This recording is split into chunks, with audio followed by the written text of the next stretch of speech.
চলমান যুদ্ধে ইসরায়েল ও মধ্যপ্রাচ্যে থাকা মার্কিন সামরিক স্থাপনাগুলোতে ইরানের হামলা আগের তুলনায় অনেক বেশি নিখুঁত হয়ে উঠেছে। এমনটাই মনে করছেন বিভিন্ন গোয়েন্দা ও সামরিক বিশ্লেষক। তাদের ধারণা এর পেছনে থাকতে পারে চীনের স্যাটেলাইট নেভিগেশন প্রযুক্তি বাইদু নেভিগেশন স্যাটেলাইট সিস্টেম। ফরাসি পডকাস্ট তুকসানে দেওয়া এক সাক্ষাৎকারে ফ্রান্সের গোয়েন্দা সংস্থা general decorated for external security এর সাবেক পরিচালক অ্যালেন জুইলেট বলেন, ইরান সম্ভবত চীনের বাইদু স্যাটেলাইট নেভিগেশন সিস্টেম ব্যবহারের সুযোগ পেয়েছে, কারণ গত জুনে ইসরায়েলের সঙ্গে 12 দিনের যুদ্ধের পর থেকে তাদের নিশানায় আঘাতের সক্ষমতা অনেক বেশি নিখুঁত হয়ে উঠেছে। এটি তাদের গাইডেন্স প্রযুক্তি নিয়ে নতুন করে প্রশ্ন তৈরি করছে। গত 28 ফেব্রুয়ারি ইরানে হামলা চালায় যুক্তরাষ্ট্র ও ইসরায়েল। এতে ইরানের সর্বোচ্চ নেতা আয়াতুল্লাহ আলী খামেনি সহ শীর্ষ নেতারা নিহত হন। এ হত্যার জবাবে ইসরায়েল ও মধ্যপ্রাচ্যে থাকা মার্কিন ঘাঁটি লক্ষ্য করে শত শত ব্যালিস্টিক ক্ষেপণাস্ত্র ও ড্রোন ছোড়ে ইরান। ইসরায়েল ও উপসাগরীয় দেশগুলো ধেয়ে আসা অনেক ক্ষেপণাস্ত্র আকাশেই ধ্বংস করেছে ঠিকই, তবুও কিছু ক্ষেপণাস্ত্র দেশগুলোর প্রতিরক্ষা ব্যবস্থা ফাঁকি দিয়ে গুরুত্বপূর্ণ স্থাপনায় আঘাত হানে। এতে প্রাণহানিও ঘটে।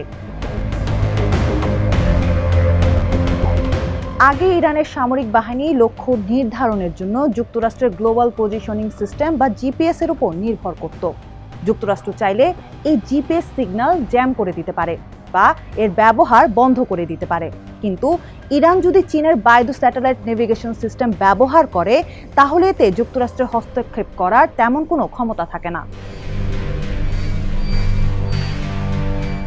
চীন 2020 সালে তাদের আধুনিক স্যাটেলাইট নেভিগেশন সিস্টেম বাইদুর পূর্ণ সংস্করণ চালু করে। সেই সময় বেইজিং এর গ্রেট হলে আয়োজিত এক অনুষ্ঠানে চীনের প্রেসিডেন্ট শি জিনপিং আনুষ্ঠানিকভাবে এটি উদ্বোধন করেন। এই প্রযুক্তির পেছনে ইতিহাসও দীর্ঘ। 2096 সালে তাইওয়ান সংকটের পর চীন বুঝতে পারে ভবিষ্যতে কোনো সংঘাত হলে যুক্তরাষ্ট্র জিপিএস ব্যবহারে বাধা দিতে পারে। এই আশঙ্কা থেকেই নিজেদের স্যাটেলাইট নেভিগেশন সিস্টেম তৈরির সিদ্ধান্ত নেয় তারা। বাইদুর জন্য তৈরি চীন সরকারের ওয়েবসাইটে বলা হয়েছে, এই নেভিগেশন সিস্টেমের লক্ষ্য বিশ্বের সেবা করা এবং মানুষের কল্যাণ সাধন করা।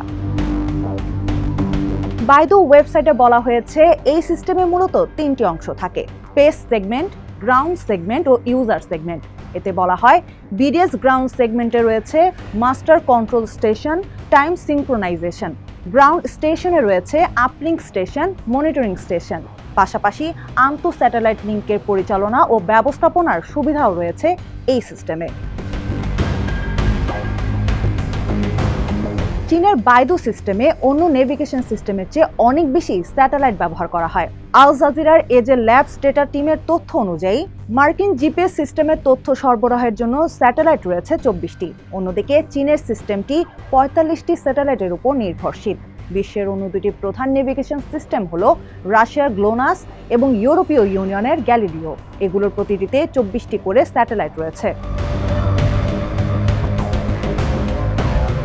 বাইদু স্যাটেলাইট নেভিগেশন সিস্টেমও অন্যান্য স্যাটেলাইট নেভিগেশন সিস্টেমের মতো কাজ করে।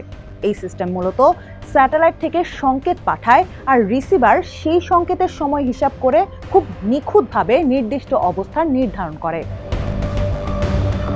ব্রাসেলস ভিত্তিক সামরিক ও রাজনৈতিক বিশ্লেষক এলিজা ম্যাকনিয়ার বলেন, সেবার স্তরের উপর ভিত্তি করে সিস্টেমের নির্ভুলতা নির্ধারিত হয়। জনসাধারণের জন্য উন্মুক্ত সিগন্যালগুলো সাধারণত 5 থেকে 10 মিটারের মধ্যে নির্ভুল অবস্থান জানাতে পারে, কিন্তু কেবল অনুমোদিত ব্যবহারকারীদের জন্য সংরক্ষিত সেবা অনেক বেশি নিখুঁত তথ্য দিতে সক্ষম।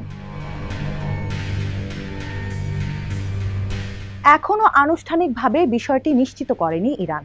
এছাড়া 2025 সালের জুনে ইসরায়েলের সঙ্গে যুদ্ধের পর এত অল্প সময়ের মধ্যে সামরিক অভিযানগুলোকে নতুন স্যাটেলাইট নেভিগেশন সিস্টেমে স্থানান্তর করা আদৌ সম্ভব কিনা সেটাও স্পষ্ট নয়। তবে অনেক বিশ্লেষক মনে করেন, অনেক দিন ধরেই এই প্রযুক্তি ব্যবহারের প্রস্তুতি নিচ্ছিল ইরান। চীন ইরান সম্পর্ক গবেষক থিউ নেনসিনি আল জাজিরাকে বলেন, 2015 সালেই ইরান তাদের সামরিক ব্যবস্থায় বাইদু 2 সংযুক্তির জন্য চীনের সঙ্গে একটি সমঝোতা স্মারক সই করেছিল বলে জানা যায়। এর প্রধান লক্ষ্য ছিল ক্ষেপণাস্ত্রের নির্ভুলতা বাড়ানো এবং বেসামরিক জিপিএস এর উপর নির্ভরতা কমানো। প্রক্রিয়াটি ধীর গতিতে চললেও 2021 সালের মার্চে চীন ইরান কৌশলগত অংশীদারিত্ব চুক্তির পর এটি দ্রুত এগোতে থাকে। তখন চীন সম্ভবত ইরানকে বাইদুর এনক্রিপ্টেড সামরিক সংকেত ব্যবহারের অনুমতি দেয়। এর ফলে ইরান ধীরে ধীরে ক্ষেপণাস্ত্র ও ড্রোনের গাইডেন্স প্রযুক্তিতে বাইদু সিস্টেম যুক্ত করতে শুরু করে। বিশ্লেষকদের ধারণা 2024 সালের এপ্রিলে ইসরায়েলে ইরানের প্রথম ক্ষেপণাস্ত্র হামলার নির্ভুলতা দেখে বোঝা যায় বাইদু সিস্টেম এতে বড় ভূমিকা রেখেছে। 2025 সালের জুনে ইরান পুরো ব্যবস্থাকে বাইদুতে স্থানান্তর শেষ করে, যেখানে পরিবহন ও লজিস্টিক্সের মতো বেসামরিক ক্ষেত্র অন্তর্ভুক্ত ছিল।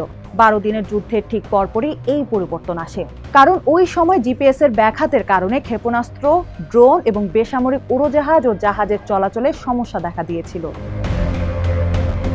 নেনসিনি বলেন, বাইদু ব্যবহারের এই পদক্ষেপ ইরানের দীর্ঘদিনের উদ্বেগের প্রতিফলন। এটি প্রমাণ করে প্রযুক্তি ব্যবহার করে ভবিষ্যতের যুদ্ধের গতিপথ ঠিক করার জন্য কতটা সচেতন ইরান। 12 দিনের যুদ্ধ ছিল এই পরিবর্তনের টার্নিং পয়েন্ট, যা তেহরানকে দ্রুত পুরোপুরি বাইদুমুখী করেছিল। বিশ্লেষকদের মতে ইরান সত্যিই বাইদু প্রযুক্তি ব্যবহার করলে তা যুদ্ধের মোড় ঘুরিয়ে দেওয়ার মতো একটি বিষয়। বিশ্লেষক এলিজা ম্যাগনিয়ার বলেন, স্যাটেলাইট নেভিগেশন প্রযুক্তি আধুনিক যুদ্ধের চেহারা বদলে দিয়েছে। আগে নিখুঁত আঘাত হানার ক্ষমতা ছিল কয়েকটি শক্তিধর দেশের হাতে, এখন সেই ক্ষমতা আরও বিস্তৃত হয়েছে। দূরপাল্লার অস্ত্রগুলো যখন আরও নির্ভুল ও প্রতিরক্ষায় এড়াতে সক্ষম হয়ে উঠছে, তখন সমসাময়িক যুদ্ধের প্রযুক্তিগত ভিত্তি তৈরি করতে বাইদুর মতো স্যাটেলাইট নেভিগেশন সিস্টেমগুলোর গুরুত্বপূর্ণ ভূমিকা থাকবে। চীন ইরান সম্পর্ক বিশেষজ্ঞ নেনসিনি মনে করেন, এই পরিস্থিতি মধ্যপ্রাচ্যের অনেক দেশকে জিপিএস এর উপর নির্ভরতা নিয়ে নতুন করে ভাবতে বাধ্য করতে পারে, বিশেষ করে যারা এখন ইরানি ক্ষেপণাস্ত্রের লক্ষ্যবস্তু। চলমান যুদ্ধ চীনের জন্য গুরুত্বপূর্ণ, কারণ এই সংঘাতে যুক্তরাষ্ট্র সরাসরি জড়িত। ফলে নিজেদের নজরদারি স্যাটেলাইট ব্যবহার করে মার্কিন যুদ্ধবিমান, ক্ষেপণাস্ত্র প্রতিরক্ষা ব্যবস্থা এবং আধুনিক অস্ত্রের কার্যকারিতা সম্পর্কে গুরুত্বপূর্ণ তথ্য সংগ্রহ করতে পারে চীন। বিশেষভাবে যুক্তরাষ্ট্রের F-35 লাইটনিং II ফাইটার জেটের বিরুদ্ধে তাদের প্রযুক্তি কতটা কার্যকর তার বোঝার সুযোগ পাচ্ছে বেইজিং।